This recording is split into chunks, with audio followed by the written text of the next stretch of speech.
아픈 질문 하나 드려보겠습니다. 실제 41% 득표할 거라고 예상했습니까? 김문수. 못했습니다. 뭐 35에서 40 사이 정도 생각해요. 36, 7 예, 정도 예. 예상했습니다. 근데 국민들은 네. 국힘이 지금까지 보여줬던 것이 너무나도 적나라해서 도무지 이거는 정당으로서 인정하지 못할 것이다라고 우리가 예상을 했는데 왜 이렇게 41%나 지지가 나왔는지에 대해서 정말로 모르겠다는 사람이 있거든. 저도 포함이고요. 어떻게 보십니까? 지역과 연령에 괴리 현상이 있는 거예요. 그렇습니까? 저희는 수도권에 살고 있잖아요. 예. 그리고 대표님이나 저나 만나는 분들은 40, 50대란 말이에요. 예. 근데 지금 국민의힘을 찍고 있는 분들은 강원도부터 TK, PK 지역의 영남권이에요.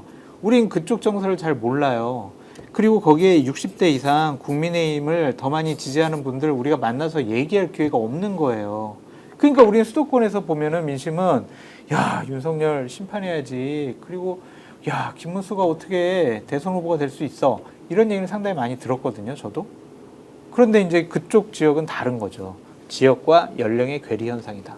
근데 지금 이 쌍팔년도도 아니고 박근혜 전 대통령이 서울시장 나오고 울산 가니까 그때부터 바람몰이가 시작되고 됐어요, 결국에. 결국 됐거든요. 됐어요. 그 전까지는 통계적으로는 잡히지 않았는데 맞습니다. 한 3, 4일 사이에 확 몰렸다. 그러니까요. 그 전혀 예상치 못한 결과가 나왔는데 거기에 그러면은 반응하는 또는 따라가는 좀 심하게 얘기하면 추종하는 유권자가 아무리 연세가 많지만 그럴 수가 있나라는 생각이 드는 그런 거예요. 연령도 있고요. 어쨌든 지역적인 한계의 부분이 있기 때문에 그쪽 지역에서는 어쨌든 민주당 진보 진영 인사 대선 후보 그리고 그동안 국민의힘이 한 5년, 6년 동안 해왔던 이재명 대통령은 법률적으로 도덕적으로 문제 많아요라는 악마화 전략이 뭐 머릿속에 깊이 박혀 있는 거죠. 그래서 이재명만은 안 돼. 나쁜 사람 같아.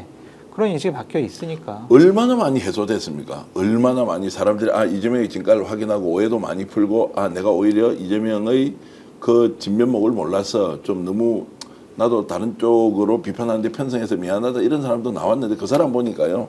결국 5% 10%고 그렇죠. 네, 맞아요. 그렇지 않은 사람은 똑같이 생각하고 똑같아요. 있다는 네, 것이 네. 같은 대한민국이라는 공간에서 살고 있으면서 이게 뭐냐라는 생각이 계속 들어서 저는 아직까지 거기에 대한 답을 못 찾았는데 저는 깜짝 놀랐어요. 그러니까 권성동, 이철규, 막 예를 들면 막 유상범, 뭐 이런 분들 있잖아요. 그러니까 그런 분들 지역에서 다 이겼어요. 아니 그러니까요. 그걸 어떻게 이해를 해야 하느냐. 이게 정치의 기본이나 상식의 기반 위에서 하는 사람이 아니고 뭔가 공작하고 기획하고 뒤에서 뭐 참 그런데도 근데 이제 강원도 같은 경우도 춘천과 원주 이 도시에서는 민주당이 이겼어요. 네. 그 외에 이제 도농복합도시에서는 다 국민의힘이 다 이겼고, 그러니까 전통적으로 지금 고연령화가 강원도에서 돼가지고 여기도 좀 보수화가 된 것 같아요. 민주당 쪽에서 보면 풀어야 할 숙제가 생각보다 높고 깊은 거고요. 이제 우리 쪽에서 보면 그래도 비판받아야 할 여지가 너무 많다라는 생각이 들기도 하고 참 복잡한 사안을 이번에 이제 저희들이 다시 저도 한번 깜짝 놀랐어요. 놀라웠어요, 진짜. 저도 그러니까 충격 먹었어요. 그 놀라운 거랑 놀랍지 않은 게 두 가지가 있었는데 네. 놀랍지 않은 거는 저는 계속 이재명 후보가 대통령 될 거라고 생각했으니까 그 결과에 대해서는 놀랍지 않았는데 와 영남의 그 마지막 날 그 투표율이 쫙쫙쫙쫙 올라가고 예, 예.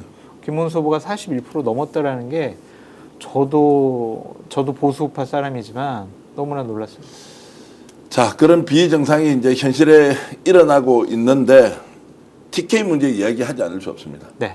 우리 대구 경북에 아는 사람 진짜 많잖아요. 네. 저는 거기 살았고 네. 뭐 TK 쪽이 원래 이제 보수정당의 이제 뿌리에 이제 해당되니까 왜 이렇게 몰표를 줬을까요?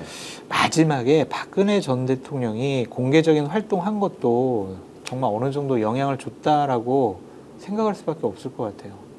그러니까 우리가 생각하는 거는 아니 탄핵당한 대통령이 저렇게 나와가지고 공개적인 활동을 하면 오히려 역효과 나지 않을까? 중도층을 잃어버리는 것이 아닐까? 네. 그런 생각을 했는데 거기 서문시장 다니시고 뭐 또 어디 생가도 다니시고 이러면서 박근혜 전 대통령 모습 보니까 짠하다. 아이고 불쌍하네.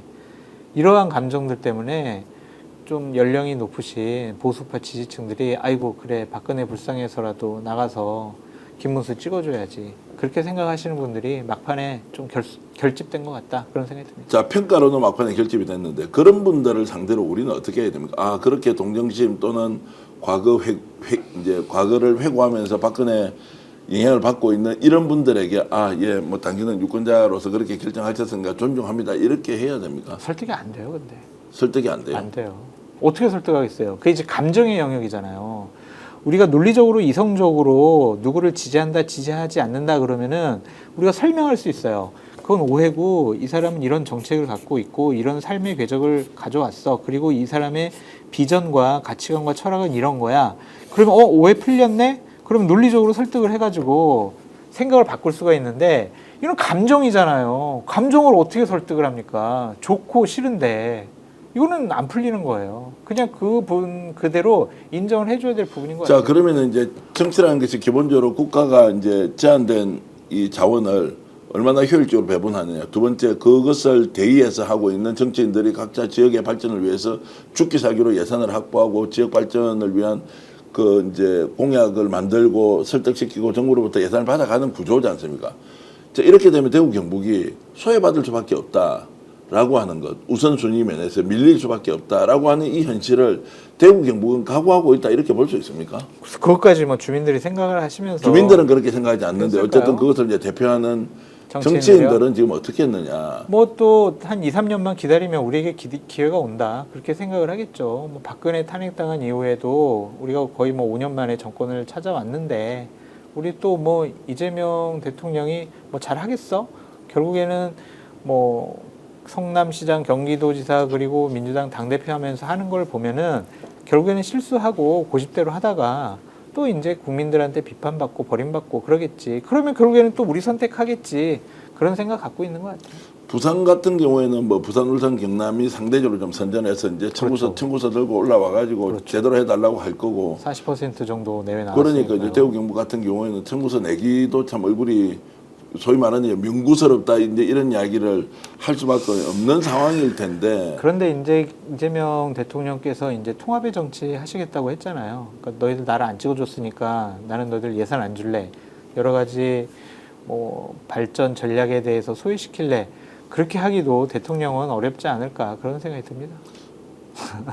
알겠습니다. 뭐 대통령 당연히 이제 국민 통합을 제1의 과제로 세워서 해야 하는데 대구 경북에서 이번에 몰표가 나온 걸 보고는 정말로 많은 사람들이 비판하고 있고 대구 내부에서도 지금 이 문제를 이렇게 넘어가면 되느냐. 그럼요. 그래서 이제 대통령 선거 끝나니까 서울하고 수도권은 그래도 조금 온기가 도는 모양이에요. 이제 분위기상 도는데. 그렇죠. 제가 오늘도 인터뷰하기 전에 대구는 어떤지 물어보니까 대구는 바뀐 게 아무것도 없다. 네. 대통령 선거가 끝이 났는데도 이제 제대로 한번 해보자라는 분위기가 별로 없다는 거예요. 본인들도 찍고도 결과를 보고 놀라는 거예요. 만약에 이제 이번에 올해 예산안, 내년도 예산안을 올해 쭉 이제 배정을 하고 계획을 할 거 아니에요. 그때 내년도에 대구 경북 예산을 깎았다. 뭐 시청한 중요한 주요 사업들을 안 해줬다. 그러면 또 이제 대구 경북에 계신 분들은 두고 보자. 지방선거 때 두고 보자. 다음번 총선 때 두고 보자. 뭐 이런 또 생각을 갖겠죠. 돌고 돌 것 같아요. 오늘 방송 어떠셨습니까? 마음에 들었다면 구독, 좋아요로 스픽스를 응원해 주십시오. 여러분들의 구독, 좋아요는 가장 큰 힘이 됩니다. 스픽스 구독, 좋아요.